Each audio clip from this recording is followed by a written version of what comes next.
నమస్తే ఫుడీస్, నేను మీ చైతు. హల్వాల్లో ఎన్నో రకాలు చూసాం కానీ ఈ కోడిగుడ్డుతో హల్వా ఏంటనుకుంటున్నారా? ఒక్కసారి ట్రై చేసి చూడండి. ఇది చాలా simple, quick and tasty recipe. ఒక్కసారి టేస్ట్ చేస్తే స్వీట్ తినాలనిపించిన ప్రతిసారి ఇదే చేసుకోవాలనిపిస్తుంది మీకు.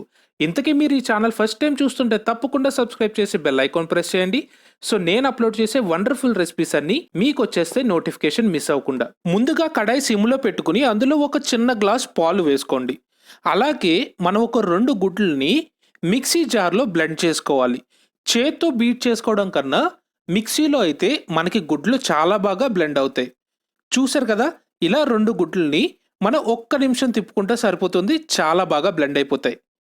ఇప్పుడు పాలు మరిగేటప్పుడు ఒక హాఫ్ గ్లాస్ చక్కెర వేసుకోవాలి. పాలు క్వాంటిటీ సకానికి తీసుకున్నాను నేను. ఇప్పుడు మీగడ కట్టకుండా దీన్ని ఖచ్చితంగా ఇలా తిప్పుతూనే ఉండాలి చక్కెర కరిగే వరకు. ఇలా చక్కెర కరిగిన తర్వాత మనం బ్లెండ్ చేసుకున్న ఎగ్ మిక్స్చర్ని ఇందులో వేసేసుకోండి.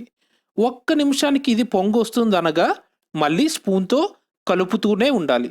ఇప్పుడు ఒక 2 నిమిషాలు మీరు ఇది ఇలా కలిపిన తర్వాత మీకు థిక్ టెక్స్చర్ ఫామ్ అవుతుంది. మన ఎగ్ బుర్జీ కన్నా కూడా చాలా సాఫ్ట్గా. చూసారు కదా, ఇలా వచ్చిన తర్వాత ఇందులో ఒక టీ స్పూన్ నెయ్యి వేసుకుని సిమ్లోనే మంచిగా ఒకసారి కలుపుకోండి.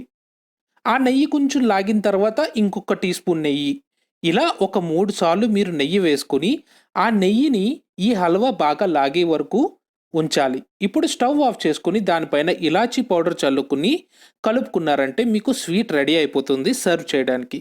దీనిపైన మీకు నచ్చిన డ్రై ఫ్రూట్ టాపింగ్ వేసుకుని సర్వ్ చేసుకోవడమే. మరి ఈ రెసిపీ కనుక మీకు నచ్చితే తప్పకుండా లైక్ చేసి షేర్ చేయండి. అలాగే ఇంకొక 10 మంది చేత సబ్స్క్రైబ్ కూడా చేయించండి.